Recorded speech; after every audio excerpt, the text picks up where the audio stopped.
देशों की किस्मत 12 जून को या तो बन सकती है या फिर बिगड़ सकती है। ये है इजराइल, अमेरिका और ईरान। दरअसल आपको बता दें कि एटम बम के मुद्दे पर ईरान और अमेरिका की मीटिंग फाइनल हो गई है, लेकिन इस बीच पुतिन ने ईरान को लेकर ऐसा ऐलान कर दिया है जिससे ट्रंप को लग रहा है कि ईरान को जीतने से अब कोई नहीं रोक सकता।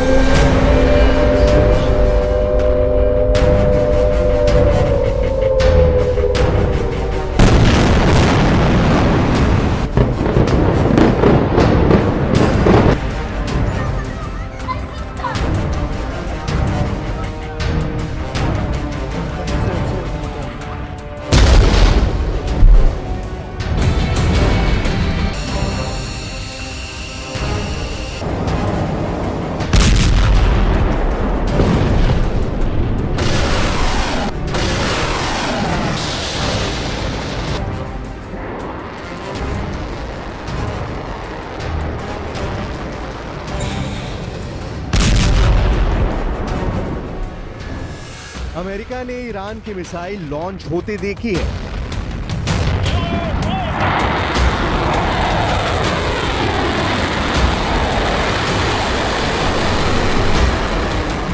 इजराइल ने ईरान की मिसाइलों के हिट होते देखा है।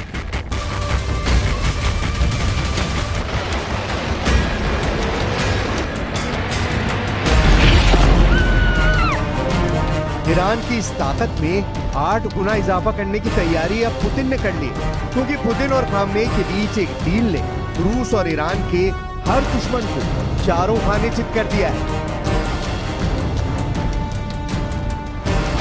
रूस अब ईरान में 1-2 नहीं बल्कि 8 परमाणु प्लांट बनाने जा रहा है। इसमें 4 प्लांट बुशहर में बनाए जाएंगे, जहां का परमाणु अड्डा पहले से अमेरिका और इजराइल के टारगेट पर है। यानी जिस ईरान के परमाणु कार्यक्रम पर ट्रंप और नेतन्याहू ब्रेक लगाना चाहते हैं, उसकी ताकत पुतिन ने 8 गुना बढ़ाने का फैसला कर लिया है। कहा जा रहा है कि पुतिन और खामनेई की पार्टनरशिप ने नेतन्याहू और ट्रंप के गठजोड़ को डायरेक्ट चैलेंज दे दिया है।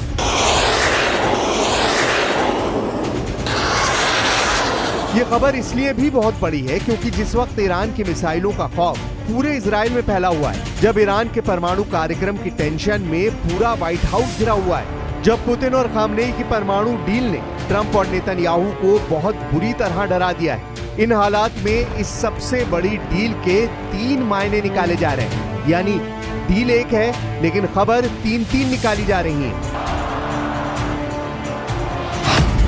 पहली खबर, इस डील ने नेतन्याहू के पैरों तले जमीन खिसका दी। दूसरी खबर, इस डील ने ट्रंप को बता दिया है कि उनका ईरान को कुचलने वाला प्लान पूरी तरह से ध्वस्त हो चुका है। तीसरी खबर, इस डील ने साबित कर दिया है कि ईरान और इजराइल का युद्ध हुआ तो उसमें ईरान हारेगा नहीं, इसकी पक्की गारंटी पुतिन दे रहे हैं।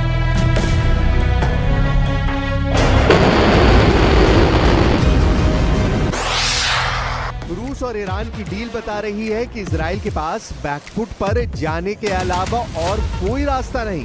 ट्रंप की भी हिम्मत नहीं कि वो पुतिन के खिलाफ जाकर ईरान पर उस जगह हमले करें जहां पुतिन परमाणु प्लांट बनाना चाहते हैं। फिर चाहे वो ईरान के आसपास कितने भी समुद्री बेड़े क्यों न तैनात कर दे, फिर चाहे वो ईरान के आसपास कितने भी बड़े बॉम्बर विमान ही क्यों न उतार दे, ईरान को बंकर बस्टर वाली ताकत दिखाकर डराना अब आसान नहीं, क्योंकि पुतिन ने अब ईरान के साथ आकर तेल अवीव और वॉशिंगटन डीसी दोनों कैपिटल सिटी तक मैसेज साफ भेज दिया है।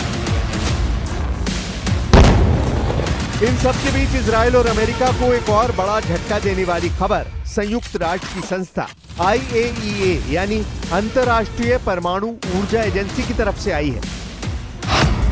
IAEA के चीफ राफेल ग्रॉसी ने कहा है कि अगर इजराइल ईरान के परमाणु ठिकानों पर हमला करेगा तो ईरान परमाणु बम बनाने का मिशन शुरू कर देगा।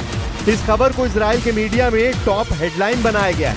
IAEA चीफ ग्रॉसी ने कहा है कि ईरान ने ये बात उन्हें साफ-साफ बता दी है। What is important to say is that we will continue to support and encourage Iran in this process, to continue our dialogue in spite of all the difficulties and the differences which are clear. I think we must continue working together. We must get clarifications which are obviously shared by the international community at large. So these problems are not going to go away until we solve them.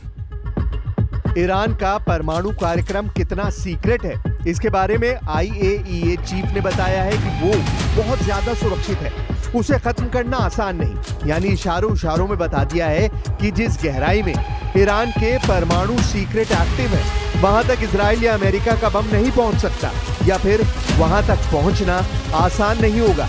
IAEA chief की गवाही बता रही है कि Iran को रोकना अब नामुमकिन है।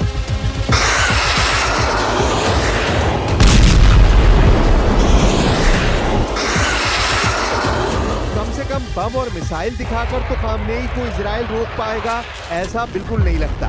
हाँ, बातचीत एक रास्ता है जिसकी कोशिश ट्रंप लगातार कर रहे हैं, लेकिन उन्होंने भी यूरेनियम संवर्धन वाली रेड लाइन बढ़ाकर ईरान के पाले तक पहुंचा दिए। डोनाल्ड ट्रंप ने साफ-साफ कह दिया है कि अमेरिका किसी भी समझौते में ईरान को यूरेनियम एनरिचमेंट यानी उसे शुद्ध करने की इजाजत नहीं देगा। And what's the main impediment to getting a deal? Well, they're just asking for things that you can't do.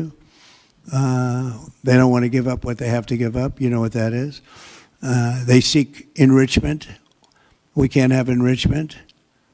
We want just the opposite. And so far, they're not there. I hate to say that because the alternative is a very, very dire one, but they're not there. They have given us their thoughts on the deal, and I said, it's just not acceptable. Trump के इन कड़वे शब्दों ने Iran का खून खौला दिया है। Iran को लग रहा है कि उसके साथ डोनाल्ड ट्रंप ने बहुत बड़ा धोखा कर दिया है। ईरान को चिट्ठी लिखकर बातचीत की पेशकश करने वाले ट्रंप अचानक ईरान की उम्मीदों पर हथौड़ा चलाने लगे हैं। ईरान और अमेरिका या कहें इजराइल के युद्ध का खतरा इसलिए मंडराने लगा है क्योंकि अब तक बातचीत का दौर चला है। ईरान परमाणु बम हासिल न करे, इस पर बात हो चुकी है, लेकिन मुद्दा यूरेनियम संवर्धन पर आकर रुक गया है और यही वजह है कि अब दोनों की तकरार बड़े युद्ध की तरफ तेजी से इशारा कर रही है।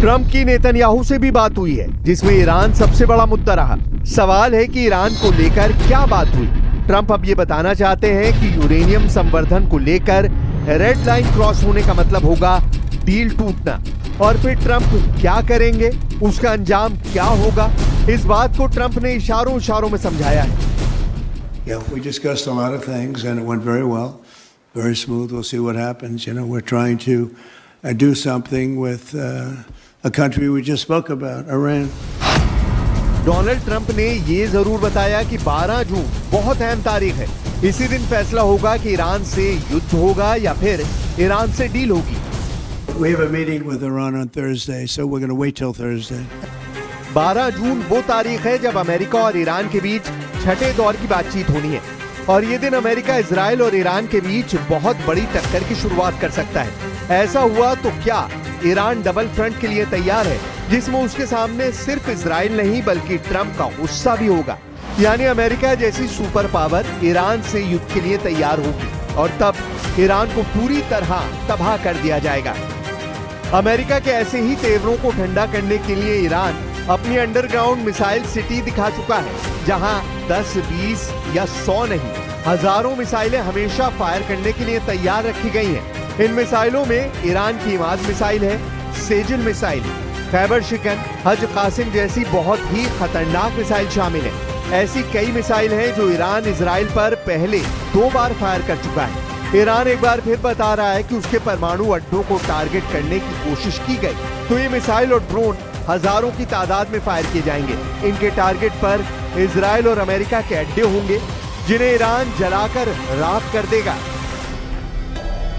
इजराइल की कैपिटल तेल अवीव, इजराइल का दूसरा सबसे बड़ा शहर और पोर्ट सिटी हाइफा, इजराइल का तीसरा सबसे बड़ा शहर एश्केलॉन, इजराइल का सबसे बड़ा बंदरगाह अशदोद, इजराइल का सबसे खतरनाक मिलिट्री बेस नेवातिम, नेगेव के रेगिस्तान में सबसे बड़ा शहर बीरशेबा।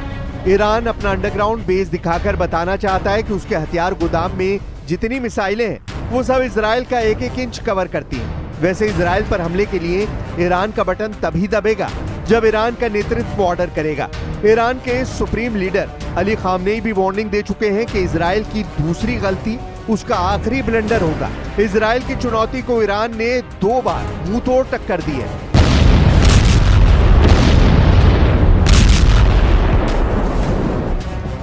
तेरह अप्रैल 2024 को ईरान ने इजराइल पर अटैक किया था। तब 300 ड्रोन और मिसाइल से हमला किया। इस तरह ईरान ने सीरिया में अपने दूतावास पर हुए हमले का बदला लिया था। इसके बाद 1 अक्टूबर 2024 को ईरान ने हिजबुल्लाह चीफ हसन नसरल्लाह की मौत का बदला लिया। तब उसने 200 बैलिस्टिक मिसाइल इजराइल पर दागी थी। ईरान जब भी हमला करता है तो 10-20 मिसाइल फायर नहीं करता, बल्कि सैकड़ों की तादाद में ड्रोन और मिसाइल लॉन्च करता है। ऐसा इसलिए क्योंकि ईरान को मालूम है कि इजराइल के मिसाइल डिफेंस सिस्टम बहुत मजबूत हैं और उनको तभी मात दी जा सकती है जब ज्यादा तादाद में मिसाइल और ड्रोन फायर किए जाएं। अब जिस तरह का तनाव 2025 में ईरान और इजराइल के बीच बढ़ रहा है, उसे लेकर इजराइल और अमेरिका दोनों की ईरान पर पैनी नजर है।